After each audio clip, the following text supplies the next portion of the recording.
मेरा नाम निकिता है।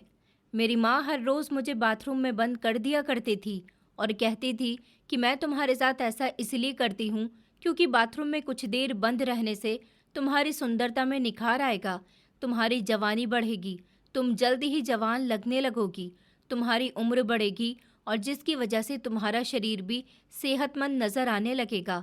मैं चाहती हूँ कि मेरी बेटी को गांव के लोग पसंद करें और उसकी सुंदरता की तारीफ करें। मैं जल्द ही तुम्हें तुम्हारी ससुराल का कर देना चाहती हूँ। मैंने अपनी माँ को हैरान होकर देखा और कहा कि माँ, आप ये किस तरह की बातें कर रही हो? अभी मेरी उम्र सिर्फ 12 साल थी, मगर मेरी माँ इतनी जल्दी मुझे जवान कर देना चाहती थी, ये मैं नहीं जानती थी। और फिर शादी। मैंने जब उनसे ये सवाल किया तो उन्होंने मेरी बात का जवाब दिया कि तुम्हें नहीं पता आजकल के तौर तरीके क्या होते हैं, इसलिए वो हर दूसरे तीसरे दिन मुझे बाथरूम में बंद कर देती थी। मैं काफ़ी देर तक बाथरूम में बंद रहती थी, मेरा दम घुटने लग जाता था। मगर ना जाने क्यों मुझे अपनी माँ पर शक होने लगा था कि अगर जवान होने का यही तरीका है तो फिर हर लड़की इस तरीके को आजमाकर जल्दी से जवान क्यों ना हो जाए। मुझे कुछ भी ठीक नहीं लग रहा था, इसीलिए मैंने एक दिन एक ऐसा कदम उठाया जिसने मेरी अपनी ही जिंदगी बर्बाद कर दी। मुझे नहीं पता था कि मेरा ये कदम मुझे किस रास्ते पर ले जाएगा। मैं तो बाथरूम में बंद थी, लेकिन मैंने बाथरूम से निकलने की कोशिश की। मैंने जैसे तैसे बाथरूम में मौजूद खिड़की को काटना शुरू कर दिया और जैसे ही वहां से बाहर निकली तो ये देखकर मेरे पैरों तले से ज़मीन निकल गई कि मेरी माँ तो एक ऐसा काम कर रही थी जिसे देखकर मेरी आंखें फटी की फटी रह गईं। वो एक मेरा बचपन बहुत सादा था। मैं अपने परिवार के साथ बहुत खुश थी। जब मैं छोटी थी तब मैं जगह जगह खेलती फिरती थी। मुझे शायद अपनी ज़्यादा समझ नहीं थी, मगर फिर भी मेरे पापा मुझे बहुत प्यार करते थे। माँ भी मामूली सा प्यार करती थी। हर तरीके से मेरा ख्याल रखा जाता था। मैंने अक्सर देखा था कि रिश्ते के नाम पर हमारा कोई रिश्तेदार नहीं था। बचपन में ही किसी से सुना था कि मेरे पिताजी अपने रिश्तेदारों से मेल जोल नहीं रखते। क्यों नहीं रखते, ये बात तो मैं भी नहीं जानती थी, मगर हाँ, मैं अपने कुछ रिश्तेदारों को अच्छे से पहचाना करती थी। मेरे चाचा जी, जो कभी कभी मुझे स्कूल के बाहर मिल जाते थे, तो मुझे चॉकलेट दिया करते थे, मुझसे प्यार से बातें किया करते थे और उन्होंने मुझे बताया था कि मैं तुम्हारे पिता का छोटा भाई हूँ, मतलब कि तुम्हारा चाचा जी हूँ। तुम्हें मुझसे डरने की कोई ज़रूरत नहीं है। स्कूल से एक दो बार जब मुझे मेरी माँ भी लेने गई थी तो मैंने उनको भी बताया था कि माँ, मुझे चाचा जी मिलते हैं। माँ ने कहा था कि बेटी, हाँ, अपने चाचा से मिल लिया करो, वो अच्छे इंसान हैं, उनसे डरने की ज़रूरत नहीं है। उनके हाथ की चॉकलेट भी ले लिया करो। और हाँ, इस बारे में अपने पापा को कुछ मत बताना, क्योंकि तुम्हारे पापा को तुम्हारे चाचा जी पसंद नहीं है। मैं माँ की बात सुनकर खामोश हो जाती थी और जैसा माँ कहती थी वैसा कर लिया करती थी। बचपन तो इन्हीं सारी नादानियों में गुजर गया था, लेकिन जब धीरे धीरे थोड़ी उम्र बढ़ी और थोड़ी अकल आई तो मुझे नहीं पता था कि आखिर मेरी ज़िंदगी किस रास्ते पर जा रही है और मेरे घर का माहौल किस हिसाब से चल रहा है। आज इस बात को एक हफ्ता होने वाला था। माँ मुझे रोज़ बाथरूम में बंद कर देती थी और कहती थी कि मैं बाहर ना आऊँ। उनकी इस हरकत से काफ़ी हैरान होती थी। मेरी माँ शुरू से ही बहुत स्ट्रिक्ट थी। जैसे जैसे मैं बड़ी होती जा रही थी वो मेरे साथ सख्ती से पेश आती थी। मुझे ऐसा लगता था जैसे वो मेरी माँ ही नहीं है, क्योंकि मेरे पिताजी के हर शब्द में मोहब्बत बरसती थी, जबकि माँ तो अपनी ही दुनिया में मगन रहती थी। हम लोग गांव में रहते थे। हमारा गांव ऐसा था जहाँ पुराने रीति रिवाज बहुत माने जाते थे। तभी तो एक दिन मेरी माँ ने भी ऐलान कर दिया कि तुम बाथरूम में बंद हो जाओ, मगर क्यों, किस लिए, ये बात मेरी समझ में नहीं आई थी। मेरी माँ ने मुझे गुस्से से डांट कर कहा था कि जितना कहती हूँ उतना करो। मैं हमेशा ऐसे ही उनकी बात मानती आई थी, इसलिए बाथरूम में बंद हो गई। उन्हें डर था कि कहीं मैं बाहर ना आ जाऊं, इसलिए वो बाहर से दरवाजे को लॉक कर देती थी और मैं बाथरूम में ही बैठी रहती थी। तेज़ गर्मी थी और बंद बाथरूम, जहाँ सिर्फ ऊपर एक रोशनदान खुला हुआ था, जहाँ से ज़्यादा ठीक से हवा भी नहीं आती थी। मैं बैठी रहती थी और अपना पसीना साफ करती रहती थी। लेकिन इस बीच बाहर से अजीबोगरीब मुझे आवाज़ें आती थीं, कभी बर्तन टूटने की तो कभी कुछ लोगों के बोलने की। ये कैसी आवाज़ें होती थी? कभी कभी तो बार बार मेरी माँ की सिसकियों की भी आवाज़ सुनाई देती रहती थी। मैं कहती थी कि मुझे बाहर निकाल दो। मैं दरवाज़ा बजाया करती थी मुझे डर लगता था बाथरूम में अकेले, लेकिन मेरी माँ जैसे घर से गायब ही हो जाती थी। मेरी माँ ने मुझे कहा था कि अगर तुमने ये बात कभी अपने पिता को बताई तो मुझसे बुरा कोई भी नहीं होगा। इस बात का ध्यान रखना कि मैं ये सब तुम्हारे फ़ायदे के लिए कर रही हूँ। आखिर मेरा इस बात में क्या फ़ायदा था कि मैं बाथरूम में घंटों बंद रहूँ, गर्मी में बेहाल होती रहूँ, भूखी प्यासी बाथरूम में बैठी रहूँ। फिर एक दिन मैंने अपने दोस्त के घर एक मूवी देखी जिसमें कुछ गलत सीन चल रहा था। फिर न जाने क्यों मेरा दिमाग एक अजीब से कन्फ्यूज़न का शिकार हो गया। मैं गहरी सोच में पड़ गई। मुझे याद आया कि मैंने इसी तरह की कुछ आवाज़ें तो अपने घर में भी सुनी है। मैं अपनी दोस्त को बताने लगी कि इसी तरह की आवाज़ें मुझे मेरे घर में भी सुनाई आती हैं जब मेरी माँ मुझे बाथरूम में बंद कर देती हैं। मेरी सहेली मुझसे 2-4 साल बड़ी थी। उसका नाम श्रेया था और हम दोनों एक साथ ही स्कूल जाया करते थे। मेरी बात सुनकर फिर उसने मुझे कुछ बातें समझाईं और कहा कि तुम्हें जानना होगा कि आखिर तुम्हारी माँ बाहर क्या करती है और क्यों तुम्हें बाथरूम में बंद कर देती है। ये बात तो बिल्कुल भी ठीक नहीं है। मैंने अपनी सहेली से कहा कि तुम जानती हो ना कि हमारे गांव में रीति रिवाज की प्रथा बहुत है, तो शायद ये भी किसी तरह का कोई रीति रिवाज हो। उसने कहा कि नहीं नहीं, ऐसा कोई रीति रिवाज हमारे गांव में नहीं है। तुम अपनी माँ से वजह पूछो कि आखिर वो तुम्हें बाथरूम में क्यों बंद कर देती हैं। हालांकि शुरू के दिनों में मैं ये बात नहीं जानती थी कि मेरी माँ मेरे साथ ऐसा क्यों करती हैं, और मैं उनसे कुछ पूछने की भी कोशिश करती तो उन्होंने मुझे डायरेक्टली डांट दिया था और कहा था कि जैसा कहती हूँ वैसा करो, खामोशी से बंद हो जाओ। और मैं डरकर बंद हो जाती थी। इसलिए आगे तो मैं उनसे कुछ और नहीं पूछ सकती थी। वो हर बार मुझे बाथरूम में बंद करके बाहर से दरवाज़ा बंद कर देती थी। फिर आवाज़ों का सिलसिला जारी हो जाता था। मेरी दोस्त ने मुझे यही समझाया कि तुम्हें मेरी बात माननी होगी, सच का पता लगाना होगा कि आखिर तुम्हारी माँ क्या करती है, नहीं तो तुम्हारे माता पिता अलग हो जाएंगे। मैंने देखा था कि शुरू से ही मेरे माता पिता में कोई ज़्यादा मेल मोहब्बत नहीं थी। वो दोनों बस पति पत्नी होने का रिश्ता निभा रहे थे।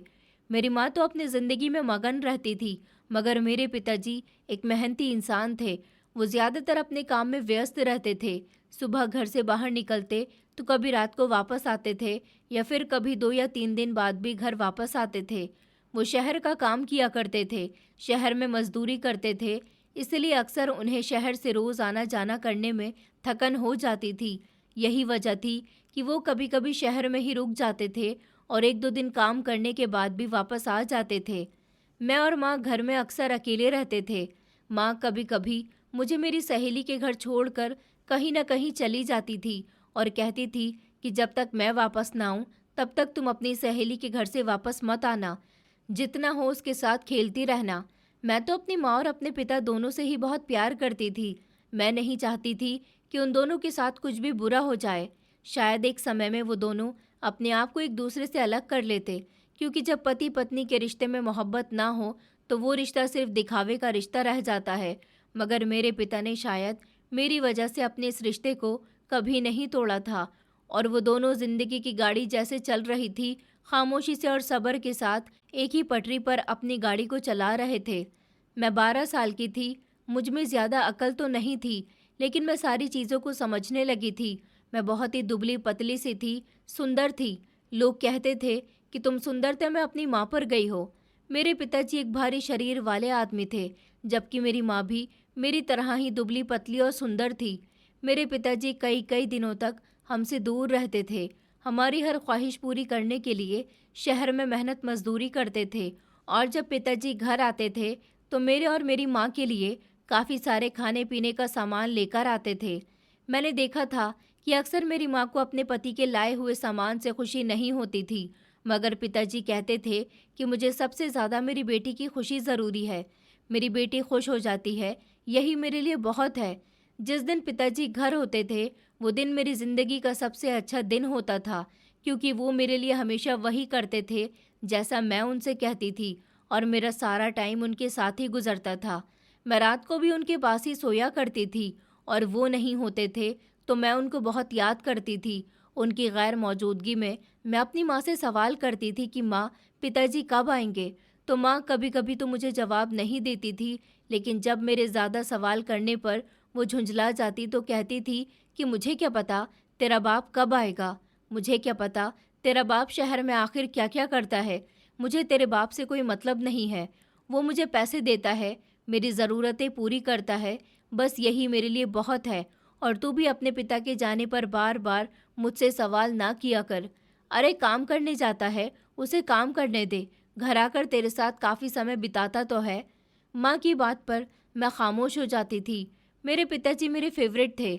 सारी रात मुझे अपने पास लिटाकर मुझे कहानियाँ सुनाया करते थे और कहते थे कि तुम अब बड़ी हो रही हो बेटी, अब छोटी बच्ची नहीं रही, अब तुम्हें अपना ख्याल खुद रखना चाहिए और घर के कामों में अपनी माँ का हाथ बटाना चाहिए। मुझे मेरे पिता से बहुत मोहब्बत थी। बचपन में मेरे लिए दोनों ही बराबर थे, लेकिन जैसे जैसे मेरे अंदर समझदारी आती जा रही थी, मैंने देखा था कि मेरी माँ के व्यवहार में मेरे लिए बहुत रूखापन है। तभी तो मेरी मोहब्बत उनसे थोड़ी कम हो गई थी, पिताजी से ज़्यादा थी। इसलिए क्योंकि वो हमारे साथ नहीं रहते थे और जब हमारे साथ होते थे तो मुझे वो पल दुनिया के सबसे कीमती पल लगते थे। मैं अक्सर उनसे शिकायत करती थी कि पिताजी, आप रोज़ रोज़ घर क्यों नहीं आते? क्यों 2-3 दिन बाद या कभी कभी घर आते हो? तो पिताजी ने कहा कि बेटी, मैं तुमसे वादा करता हूँ कि जल्द ही मैं ये नौकरी छोड़ दूंगा और फिर हमेशा हमेशा के लिए तुम लोगों के साथ ही रहा करूँगा। मेरा काम ही ऐसा है कि मैं ज़्यादा किराया खर्च करके शहर से आना जाना नहीं कर सकता। मगर एक बात बहुत अजीब थी कि जब भी पिताजी घर आते थे तो माँ का मूड बहुत ख़राब हो जाता था। हालांकि उनके पीछे उनका मूड काफ़ी बेहतर रहता था और वो पिताजी के सामने तो छोटी छोटी बात पर भी मुझे डांट देती थी, जबकि पिताजी के पीछे मैं चाहे जो करती रहूं उन्हें कोई मतलब नहीं होता था। अगर मुझसे गलती से भी कोई गिलास टूट जाता था तो वो मुझे बुरी तरह से डांटती थी, लेकिन फिर पिताजी आकर मुझे उनसे बचा लिया करते थे और उनको भी डांटते थे कि अगर बच्चों से कोई गलती हो गई है तो उसे माफ़ करना सीखो। वो बच्ची है, नादानी में गलती हुई है, जानबूझकर नहीं। एक दिन पिताजी ने मुझसे पूछा कि बेटी, क्या तुम्हारी माँ का व्यवहार मेरे पीछे भी ऐसा ही होता है? क्या वो तुम्हें मेरे पीछे भी बात बात पर डांटती है? मैंने कहा पिताजी नहीं, आपके पीछे तो मैं जो चाहे करती रहूं, उन्हें मुझसे कोई मतलब ही नहीं होता। वो मुझे ज़्यादा नहीं डांटती, बस कभी कभी किसी बात पर डांट देती हैं। बल्कि आपके पीछे तो वो ज़्यादातर अपने काम से काम रखती हैं और जितना हो सके मुझे खेलने की इजाज़त देती हैं। शायद जब आप घर पर आते हैं तभी माँ का व्यवहार मेरे साथ ज़्यादा सख्त हो जाता है। अब तो मेरे माता पिता में पहले से भी ज़्यादा झगड़े होने लगे थे। मेरे पिताजी जब भी घर आते थे तो मुझे उन दोनों की झगड़े की आवाज़ आती थी और मैं बुरी तरह से डर जाया करती थी। लेकिन जब पिताजी काम पर जाने के लिए घर से निकलते तो मुझे कहकर जाते थे कि बेटी, अपना और घर का बहुत ख्याल रखना। अगर अपनी माँ का दुर्व्यवहार देखो तो मुझे ज़रूर बताना, क्योंकि मुझे हमेशा तुम्हारी फ़िक्र लगी रहती है। पिताजी को तसल्लियाँ दिया करती थी कि आपको मेरी तरफ से फ़िक्र करने की ज़रूरत नहीं है। माँ सिर्फ आपसे ज़्यादा झगड़ा करती हैं, मेरे साथ तो वो ठीक ही रहती हैं। और आप आराम से और जल्दी से चले जाओ और जल्दी वापस आना, मैं अपना ख्याल रखूँगी। मेरे कच्चे दिमाग ने इस बात को एक जिम्मेदारी समझ लिया था और मैं ये सोचने लगी कि मुझे अपने घर का ख्याल रखना है। एक दिन मेरी माँ कहीं जा रही थी कि मैंने उनको जाते हुए टोक दिया और कहा कि माँ, आप कहाँ जा रही हो? तो कहने लगी कि बाज़ार जा रही हूँ। मैंने कहा माँ, आखिर बाज़ार जाने की क्या ज़रूरत है? कल ही तो जाने से पहले पिताजी घर में सारा सामान भरवा कर गए हैं। मेरी माँ ने कहा कि तुम कौन हो मुझसे इस तरह के सवाल करने वाली? उन्हें मेरी बात पर गुस्सा आ गया था। आगे उन्होंने कहा कि मैं तुम्हारी माँ हूँ तो मेरी माँ बनने की कोशिश मत करो। तू भी अपने पिता के साथ ही मिल गई है, हमेशा मुझ पर नज़र रखती रहती है। मुझे पता है तेरा पिता कहकर गया है कि अपनी माँ पर नज़र रखना, अब तू क्या मुझ पर नज़र रखेगी? माँ की बात सुनकर मैं बुरी तरह से घबरा गई थी। मेरा ऐसा कोई मकसद नहीं था, मगर वो मेरी बात को गलत रुख दे गई थी और फिर गुस्से में आकर उन्होंने मेरे गाल पर एक ज़ोरदार थप्पड़ मार दिया। मैं रोती रह गई, जबकि मेरी माँ मुझे ऐसी हालत में छोड़कर चली गई थी। कहने लगी कि दरवाज़ा अंदर से बंद कर लेना, मैं आ जाऊंगी थोड़ी देर में। लेकिन उनकी थोड़ी देर नहीं हुई थी। शाम को मेरी माँ घर वापस आई थी। मैं सारा दिन घर में अकेली और उदास बैठी रही थी। शाम को जब वो घर आई तो उनका व्यवहार काफ़ी अच्छा था। उन्होंने जब मेरा रोता हुआ उदास चेहरा देखा तो मेरे करीब आकर मेरे गाल पर हाथ रखकर प्यार से कहने लगी कि बेटी, ऐसी बातें नहीं करते हैं, मुझे सुबह के लिए माफ़ कर दे। मैं गुस्से में आ गई थी और तुझ पर हाथ उठ गया। तू तो मेरी बेटी है ना। मैंने उनकी बात का कोई जवाब नहीं दिया था, मगर उनका नरम व्यवहार देखकर मुझे तसल्ली हुई थी। अक्सर माँ ऐसा ही करने लगी थी। पहले जब मैं छोटी थी तो अपनी सहेली के घर खेलने के लिए चली जाती तो वो मुझे खेलते रहने देती थी, मगर अब पिताजी जब से कहकर गए थे कि अपना और घर का ख्याल रखना, तब से ये बात मेरे दिमाग में इतनी गहरे तरीके से बैठ गई थी कि मैं घर में ही रहना ज़्यादा पसंद करती थी। और मुझे घर में देखकर माँ बार बार कहती थी कि तुम अपनी सहेली के घर क्यों नहीं जा रही। मैंने माँ से मना कर दिया कि नहीं माँ, अब मैं बड़ी हो गई हूँ, श्रेया के घर रोज़ रोज़ नहीं जाया करूँगी, बस कभी कभी जाया करूँगी। तो माँ अब मुझे घर में अकेला छोड़कर खुद रोज़ घर से बाहर जाने लगी थी। मुझे उनकी यह हरकत अच्छी नहीं लग रही थी। मैंने उनको दोबारा से टोक दिया था। हालांकि मैं जानती थी कि इससे पहले तो अपने ऊपर मुझे उनसे एक ज़ोरदार करारा सा थप्पड़ मिला था, मगर फिर बाद में उनका व्यवहार नरम भी पड़ गया था। इसलिए मैं उनसे कहती थी कि माँ, मुझे घर में अकेला छोड़कर मत जाया करो, मुझे घर का ख्याल रखना है। मैं तो घर से कहीं नहीं जाती, तो फिर आप हर रोज़ कहाँ जाती हो। मेरी बात पर इस बार माँ को गुस्सा नहीं आया था, बल्कि उन्होंने गहरी सांस ली और मुझे अपने पास बिठाया और कहने लगी कि देखो बेटी, तुम अब 12 साल की हो गई हो और मैं तुम्हारे लिए हमेशा बहुत परेशान रहती हूँ। मैंने कहा माँ, मगर आप मेरे लिए क्यों परेशान रहती हो, क्या वजह है। मैं तो आपको किसी तरह से परेशान भी नहीं करती, घर के भी सारे काम करती हूँ, पढ़ाई में भी अच्छी हूँ, हमेशा आपकी और पिताजी की आज्ञा भी मानती हूँ। उन्होंने कहा कि नहीं नहीं बेटी, ऐसी कोई बात नहीं है। मेरा मतलब ये है कि तुमने अपनी साथ की दूसरी लड़कियों को देखा है, वो कितनी जल्दी बड़ी होती हैं, कितनी सेहतमंद हैं, कितनी अच्छी हैं, और एक तुम हो जो अभी तक बड़ी नहीं हो रही हो। 12 साल की उम्र होने के बावजूद भी तुम 12 साल की नहीं लगती। ऐसा लगता है जैसे कोई 7-8 साल की बच्ची हो। ना ही तुम्हारी सेहत बन रही है। मैं तो तुम्हारी तरफ से इस वजह से परेशान हूँ कि सारी लड़कियाँ सेहतमंद हैं, सुंदर हैं, मगर मेरी बेटी न जाने क्यों इतनी कमज़ोर है। मैंने माँ की बात पर ध्यान दिया। वो कह तो बिल्कुल ठीक रही थी, क्योंकि मेरा कद छोटा था और मेरे साथ की मेरी सारी सहेलियाँ मुझसे लंबी थीं। उनका कद बड़ा था। मैं अगर कोई कपड़ा पहनती तो वो मेरे शरीर पर लटकता था, जबकि मेरी सहेलियों पर हर कपड़ा जचता था। मगर मैंने कभी इस बात पर इतना गहरा नहीं सोचा था। मुझे तो यही लगा था कि ये सब आम बात है, क्योंकि कद तो किसी का भी छोटा या बड़ा हो सकता है और सेहत भी किसी की भी दुबली या मोटी हो सकती है। आखिर इसमें परेशानी वाली क्या बात थी। मेरी माँ ने कहा कि बात है परेशानी की बेटी, तुम जवान नहीं हो रही हो, बल्कि तुमको अब तक जवान हो जाना चाहिए था। अरे गांव की लड़कियां जितनी जल्दी जवान हो जाएं, उतनी ही उनकी तारीफ होती है। तुम्हें पता है मुझे गांव की औरतों की बातों का कितना सामना करना पड़ता है। गांव की सारी औरतें आपस में बैठकर बात करती हैं कि हम सब की बेटियां तो 11 साल की होने के बावजूद भी 15 साल की उम्र की लगती हैं, और निकिता, वो तो 12 साल की हो गई है, फिर भी बड़ी कमज़ोर है। हर कोई कहता है कि तुम अपनी बेटी की सेहत का ख्याल नहीं रखती, तुम उसे कुछ खिलाती पिलाती नहीं। देखो बेटी, तुम भी जानती हो कि हमारे गांव में रीति रिवाज बहुत हैं। गांव में तो 15 साल की कम उम्र की लड़कियों की ही शादी कर दी जाती है। मैं भी तुम्हारी शादी जल्दी ही करना चाहती हूँ और तुम्हारे फ़र्ज से फ्री होना चाहती हूँ। मुझे अपनी बेटी की बहुत चिंता है, इसलिए मैंने तुम्हारे बारे में एक डॉक्टर से बात की थी। तुम कहती हो ना कि मैं कहाँ जाती हूँ।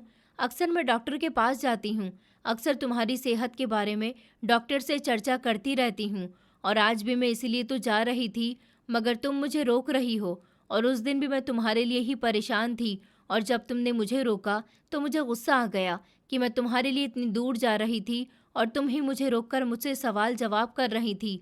मुझे उस डॉक्टर ने एक बहुत ही अच्छा तरीका बताया है, और उसने मुझे तसल्ली दी है इस बात की कि तुम 6 महीने में जवान दिखने लगोगी।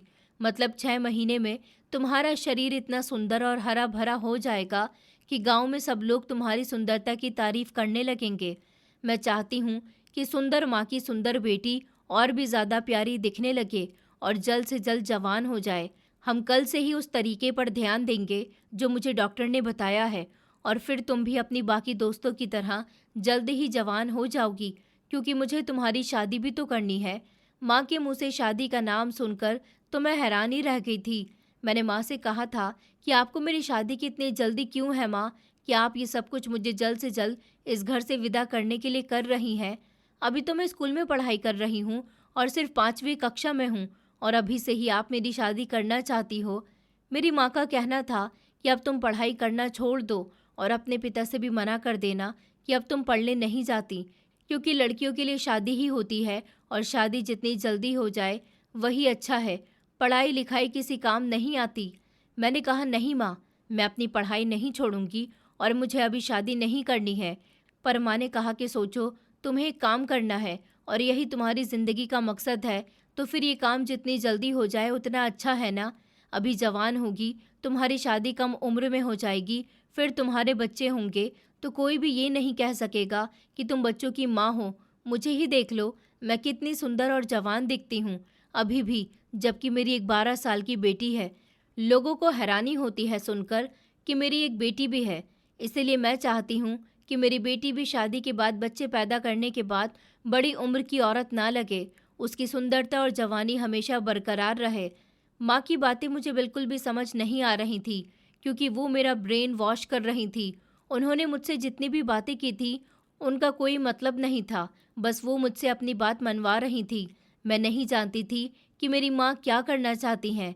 मेरी माँ ने कहा कि कल से हम एक नया तरीका अपनाएंगे, जिससे तुम दिन ब दिन जवान होती जाओगी और तुम्हें पता भी नहीं चलेगा। तुम इतनी सुंदर हो जाओगी कि इस गांव में हर कोई तुम्हारी तारीफ करेगा और तुम्हारी सारी दोस्त भी तुमसे जला करेंगी कि ये लड़की इतनी प्यारी कैसे हो गई।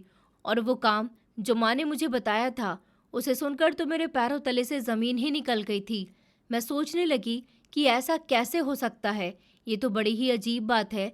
लेकिन माँ ने कहा कि ये सच है बेटी, सच में हमारा तरीका काम करेगा और ऐसा ही होता है। मैंने कई लोगों को ऐसा करते हुए देखा है।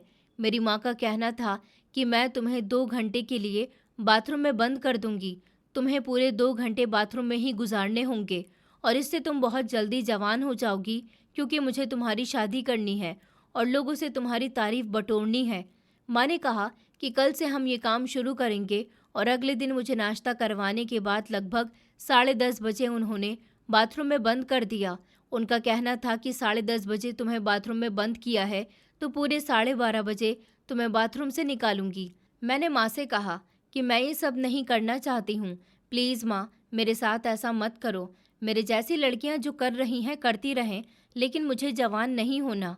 मैं 2 घंटे बाथरूम में बंद रहकर तो मेरा दम घुटने लगेगा और इतनी गर्मी में मेरी हालत ख़राब हो जाएगी। मगर उन्होंने कहा कि ऐसा कुछ नहीं होता, गर्मी लगे तो ठंडे पानी से मुंह धोती रहना। मैं ज़ोर ज़ोर से दरवाज़ा बजा रही थी और चिल्ला रही थी, माँ दरवाज़ा खोलो, मुझे डर लग रहा है। पूरे 2 घंटे तक मैं बाथरूम में क्या करूँगी? माँ, आप भी मेरे साथ अंदर आ जाओ, फिर हम दोनों अंदर बैठ जाएंगे। तो माँ ने कहा कि भला मैं अंदर जाकर क्या करूँगी? मैं पहले से ही जवान हो चुकी हूँ, अब तो बूढ़ी भी हो रही हूँ। ये तरीका सिर्फ तुम्हारे लिए ज़रूरी है। मैंने ज़ोर डाल दिया था कि मुझे ये सब नहीं करना। दरवाजे पर हाथ मारकर बुरी तरह से चिल्ला रही थी, माँ दरवाज़ा खोल दो, माँ दरवाज़ा खोल दो। मेरी आंखों में आंसू आ गए थे, मगर फिर माँ ने गुस्से में दरवाज़ा खोला और दरवाजे पर खड़ी हो गई। मुझे लगा कि शायद माँ को मुझ पर तरस आ गया है, इसलिए उन्होंने दरवाज़ा खोल दिया। मैंने जल्दी से बाथरूम के बाहर निकलने के लिए कदम आगे बढ़ाए तो उन्होंने मुझे फ़ौरन अंदर की तरफ धक्का दे दिया और कहने लगी कि बाहर निकलकर क्यों आ रही हो। मैं रोने लगी तो कहने लगी कि चुप करो, किस बात का शोर मचाया हुआ है। अगर मैंने ये तुमसे डिस्कस कर लिया तो इसका ये मतलब नहीं है कि तुम्हारी मर्जी चलेगी। मैं तुम्हारी माँ हूँ, जो मैं कहूँगी वही होगा। तुम शोर क्यों मचा रही हो? आसपास किसी ने तुम्हारे शोर की आवाज़ सुन ली तो मुसीबत आ जाएगी। अरे मैं तुम्हारी माँ हूँ, मैं तुम्हारी भलाई के लिए ही तो ये सब कुछ कर रही हूँ। मैं तुम्हारा फ़ायदा चाहती हूँ। जल्दी जल्दी तुम जवान हो जाओ ताकि मैं तुम्हारी शादी सुकून से कर सकूँ। मैंने रोते हुए कहा कि नहीं माँ, मुझे यहाँ नहीं रहना, मेरा दम घुट रहा है, प्लीज़ मुझे यहाँ से निकाल दो। मैं फिर से आगे बढ़ी तो उन्होंने फिर मुझे धक्का दे दिया और ज़बरदस्ती दरवाज़ा बंद कर दिया। अब मेरे चीखने चिल्लाने का कोई फ़ायदा नहीं था। मैं जानती थी कि मेरी माँ पर कोई फ़र्क नहीं पड़ने वाला है। मैं सोचने लगी कि माँ जब किसी ज़रूरी काम में व्यस्त हो जाएगी तब मैं दरवाज़ा खोलकर बाहर निकलकर भाग जाऊंगी। मुझे ये काम करना ही नहीं है। लेकिन जब मैं दरवाजे की तरफ बढ़ी तो मेरे कदमों तले से ज़मीन निकल गई कि माँ ने दरवाज़ा बाहर से लॉक कर दिया था। उन्होंने मुझे बंद नहीं किया था, बल्कि उन्होंने तो मुझे कैद ही कर लिया था, और वो भी बाथरूम में। बाथरूम में मुझे बहुत गर्मी लग रही थी और मेरा वक्त नहीं गुजर रहा था। ये 2 घंटे मुझे 2 सालों के बराबर लग रहे थे। मुझे लग रहा था कि शायद 2 घंटे से भी ज़्यादा मुझे बाथरूम में बैठे हुए हो गए हैं। मैंने 2-4 बार दरवाजे पर दस्तक भी दी थी, पर किसी ने सुना ही नहीं था। एक बात बहुत ही अजीब थी कि मेरी माँ ने मुझे बाथरूम में बंद किया तो उसके 5 मिनट बाद ही हमारे घर के मेन दरवाजे पर दस्तक हुई थी और मुझे दरवाज़ा खुलने की आवाज़ भी आई थी। इसके बाद मुझे थोड़ी तोड़फोड़ की आवाज़ भी आई, जैसे कोई बर्तन टूट रहे हैं, पर लेकिन मुझे क्या पता था, मैं तो अंदर बैठी हुई थी। फिर मैंने दरवाजे पर दस्तक दी, माँ को आवाज़ लगाई, माँ अब बहुत देर हो गई है, दरवाज़ा खोलो। फिर माँ की आवाज़ आई, अभी नहीं, अभी तो सिर्फ 15 मिनट हुए हैं। मगर मुझे विश्वास था कि 15 मिनट नहीं हुए हैं, 2 से 3 घंटे गुजर चुके थे। माँ झूठ क्यों बोल रही थी?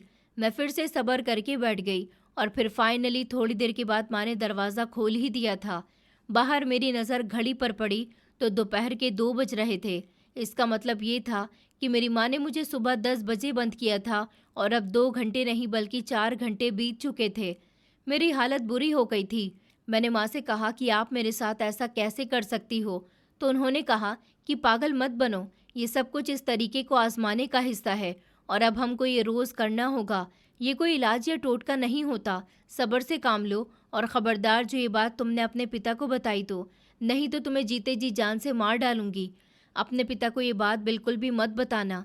तुम्हारा पिता तुमसे बहुत प्यार करता है, तुम्हारी शादी नहीं करवाना चाहता, लेकिन तुम्हारी शादी में ही तुम्हारी भलाई है। और अब फिर हर रोज़ ऐसा ही होने लगा था। मैं ना चाहते हुए भी बाथरूम में बंद हो जाती थी।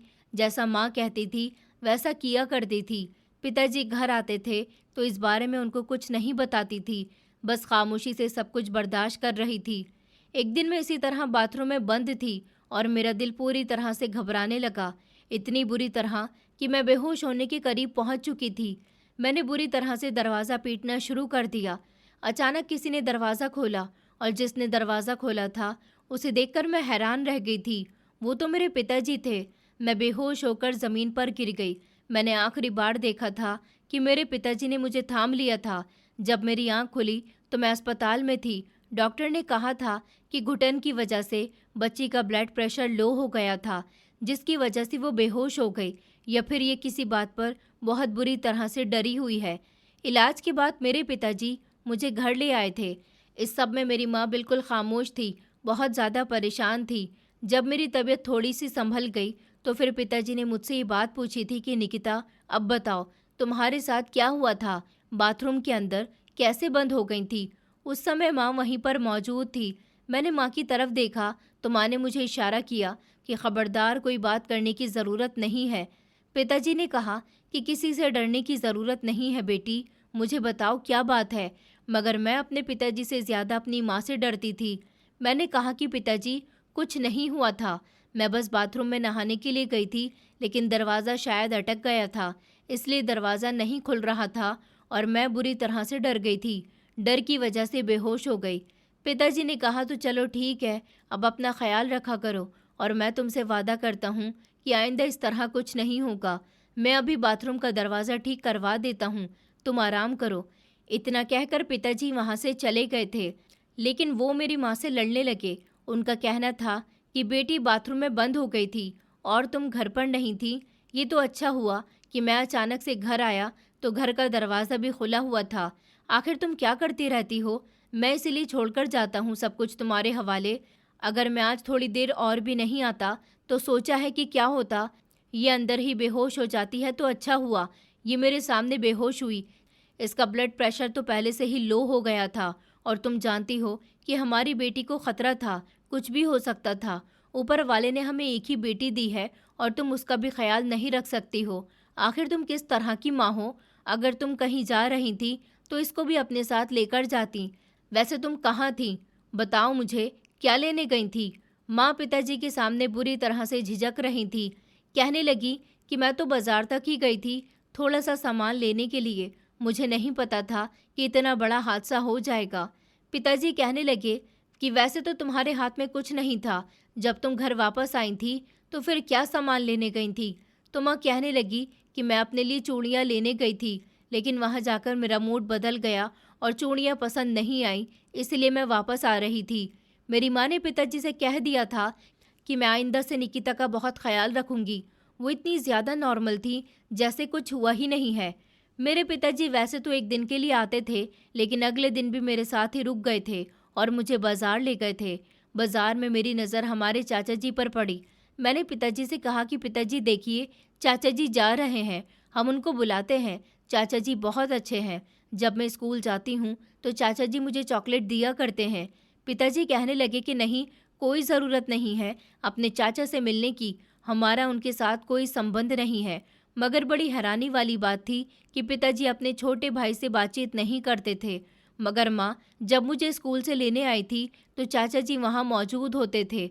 वो तो उनके साथ काफ़ी देर तक बातें करती थी। वैसे भी मैं काफ़ी समय से चाचा जी से नहीं मिली थी। पिताजी ने कहा कि मैं उनके साथ बिल्कुल भी नहीं बोलता हूँ, वो मेरा दुश्मन है और आइंदा वो कभी तुम्हें स्कूल में मिले या तुमसे बात करने की कोशिश करे तो तुम भी उससे कोई बात मत करना। अगर वो तुम्हारे लिए आगे से चॉकलेट लेकर आए तो वो भी मत लेना और अपनी माँ को भी मना करना कि इस इंसान से दूर रहा करें। मैंने पिताजी को नहीं बताया था कि चाचा जी और माँ आपस में बातचीत करते हैं। बस उनसे कह दिया था कि ठीक है, मैं आइंदा से ध्यान रखूंगी। मेरे पिताजी 2-3 दिन मेरे साथ इसी बीच घर में रहे थे, लेकिन इस दौरान माँ ने मुझे बाथरूम में बंद नहीं किया था। और जब तक पिताजी घर में मौजूद थे, माँ का व्यवहार भी मेरे साथ बहुत अच्छा था। मुझे लगा कि अब वो इस तरह की कोई हरकत नहीं करेंगी, लेकिन मैं हैरान रह गई थी कि जैसे ही मेरे पिताजी वापस गए, उसके अगले दिन फिर से मेरी माँ ने मुझे बाथरूम में बंद कर दिया था।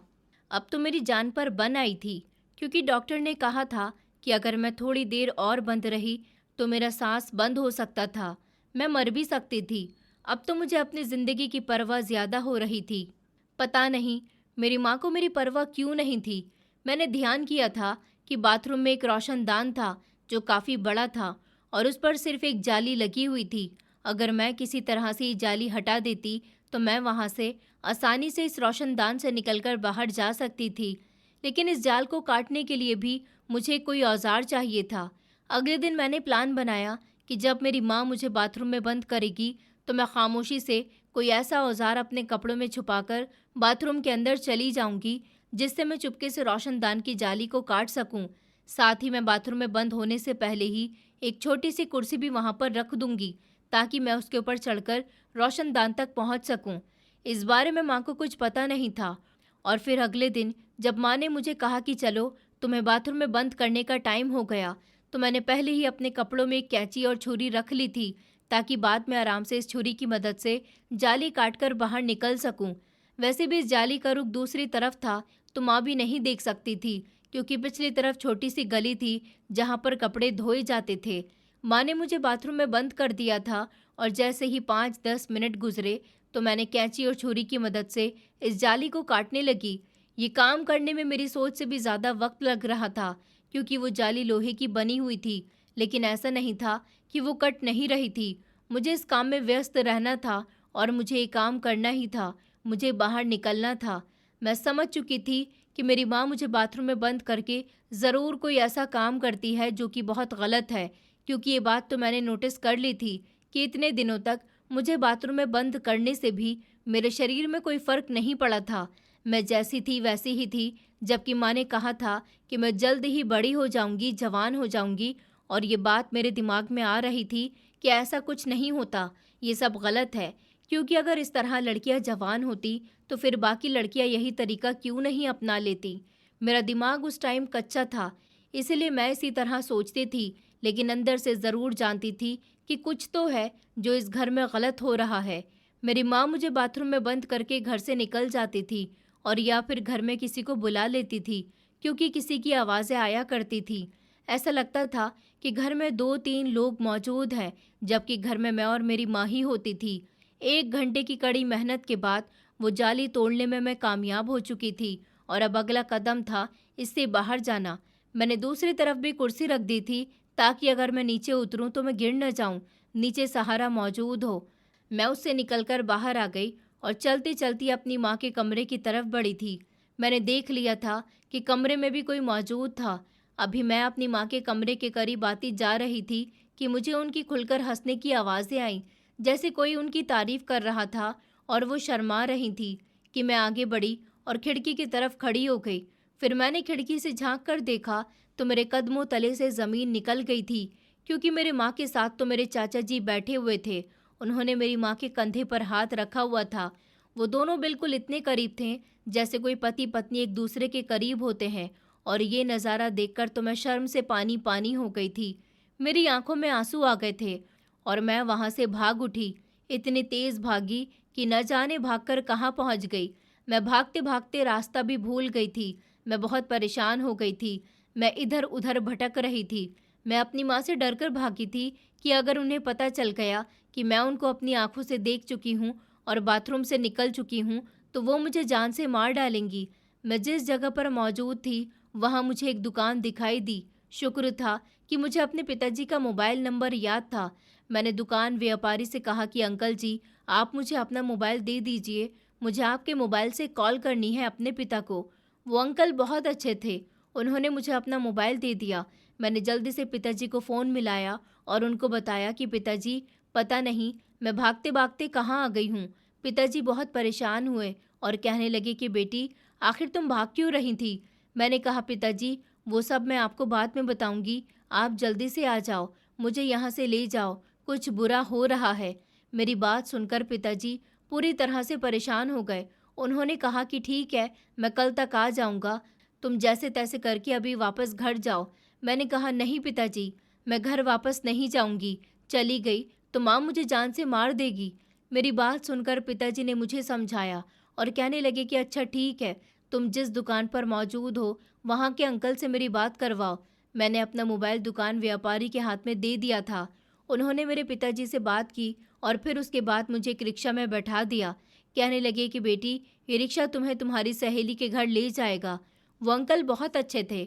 मेरे पिताजी ने उनको समझा दिया था कि वो उनकी बेटी की रक्षा करें, उनकी मदद करें और उसे सही सलामत उसकी दोस्त के घर का रिक्शा करवा दें। उन्होंने ऐसा ही किया था।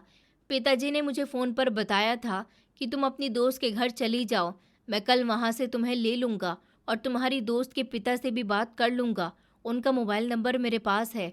मैंने ऐसा ही किया था। रिक्शा में बैठकर जब मैं अपनी दोस्त के घर आई तो अपनी दोस्त के पिता से अपने पिताजी की बात करवा दी थी। उन्होंने मुझे अपने घर में आराम से रहने के लिए कहा था और कहा था कि बेटी, तुम्हारे पिताजी ने कहा है कि वो कल तक यहाँ आ जाएंगे, तब तक तुम यहाँ सुकून से रहो, तुम्हें कोई कुछ नहीं करेगा। रात को मैं श्रेया के साथ ही सोई थी। मुझे बहुत डर लग रहा था, मगर उसके परिवार वालों ने मेरा बहुत ख्याल रखा था। और मेरी माँ जब उन लोगों से पूछने के लिए आई कि यहाँ निकिता मौजूद है या नहीं, तो उन्होंने मुझे छुपा दिया था और उनसे झूठ बोला था कि नहीं, यहाँ तो निकिता आई ही नहीं है। मेरी माँ मुझे तलाश करते फिर रही थी, क्योंकि मेरी माँ को पता चल गया था कि मैंने उन्हें देख लिया था। टूटी हुई जाली भी देख ली होगी उन्होंने, जिसको देखकर उन्होंने सारा अंदाज़ा लगा लिया होगा। तभी तो वो मेरे पीछे पीछे आई थी। अगली सुबह पिताजी वापस आ गए थे। जब मैंने पिताजी को पूरी बात बताई तो पिताजी ने मुझे अपने गले से लगा लिया था। मैं रो रही थी। उन्होंने मेरे आंसू साफ करके मुझे खामोश रहने के लिए कहा था और कहने लगे कि बेटी, तुम बहुत समझदार हो गई हो, अपनी उम्र से बड़ी बातें करने लगी हो। मैंने जब पिताजी को चाचा जी की और माँ की बातें बताईं तो पिताजी की आंखों में आंसू आ गए थे। उन्होंने कहा कि बेटा, तुम्हारी माँ तो ऐसी ही औरत है। मुझे तो पहले से ही शक था कि तुम्हारे चाचा और उसके बीच कुछ चल रहा है, लेकिन मैं हमेशा तुम्हारी माँ को समझाता रहता था। मुझे लगता था कि अब तुम हमारी ज़िंदगी में आ गई हो, तुम बड़ी हो रही हो, शायद तुम्हारी वजह से तुम्हारी माँ ऐसा कोई गलत कदम नहीं उठाएगी जिसकी वजह से मुझे शर्मिंदा होना पड़े। मगर नहीं, तुम्हारी माँ जैसी औरत कभी सुधर भी नहीं सकती और कभी बदल भी नहीं सकती। मेरे पिताजी ने कहा कि बेटी, 1 हफ्ते और यहाँ गुजार लो, मैं तुम्हें 1 हफ्ते के बाद यहाँ से लेने आऊँगा। मैंने पिताजी की बात मान ली थी और अपने दोस्त के घर पर ही रहने लगी थी। जैसे कि पिताजी ने कहा था कि वो मुझे 1 हफ्ते के बाद लेने आएंगे, उन्होंने वैसा ही किया था। उसके बाद वो मुझे घर लेकर चले गए थे। हैरानी वाली बात ये थी कि जब मैं घर पहुंची तो वहां पर माँ कहीं भी मौजूद नहीं थी। आखिर माँ कहाँ चली गई थी? ये सवाल जब मैंने अपने पिताजी से किया तो उन्होंने मुझे समझाया कि अब तुम्हारी माँ हमारे साथ नहीं रहेगी। हो सकता है कि अब वो कभी तुमसे मिलने के लिए भी नहीं आए, लेकिन अब मैं हमेशा तुम्हारे साथ रहूँगा, मैं तुम्हारा ख्याल रखूँगा। तुम्हें छोड़कर कभी नहीं जाऊंगा।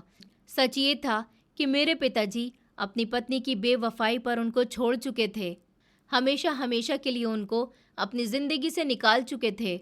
मुझे उन्होंने एक हफ्ते के लिए अपने दोस्त के घर पर इसीलिए रखा था कि वो उन्हें तलाक देकर घर से निकाल सकें और ये सब कुछ मेरी आंखों के सामने न हो। शायद ये सब मेरी आंखों के सामने होता तो मुझे ज़्यादा तकलीफ़ होती। मैं अपने पिताजी के गले से लग गई थी और समझ गई थी कि मेरे पिताजी बहुत तकलीफ़ में हैं। तब से ही मेरे पिताजी मेरे साथ रहते हैं। आज मेरी उम्र 20 साल हो गई है और अब मेरे पिताजी मेरे लिए रिश्ते तलाश कर रहे हैं। मैंने इंटर कंप्लीट कर लिया है। मेरे पिताजी ने मेरा बहुत ख्याल रखा, मुझे शिक्षा दिलवाई और अब वो मेरी शादी करके मुझे मेरी ससुराल का कर देना चाहते हैं। मेरे पिताजी से तलाक लेने के बाद मेरी माँ कहाँ गई, उन्होंने क्या किया, ये सब मुझे नहीं पता था, क्योंकि मैंने कभी दोबारा अपनी माँ को नहीं देखा और ना ही कभी अपने चाचा जी को देखा। शायद उन दोनों ने आपस में शादी कर ली थी और वो ये गाँव छोड़कर हमेशा हमेशा के लिए चले गए थे। दोस्तों, उम्मीद करती हूँ आपको हमारी कहानी पसंद आई होगी। कहानी पसंद आई है तो वीडियो को लाइक करें, चैनल पर नए हैं तो चैनल को सब्सक्राइब करें और हाँ, नोटिफिकेशन बेल को ज़रूर दबाएं ताकि अगली अपडेट सबसे पहले आपको मिले।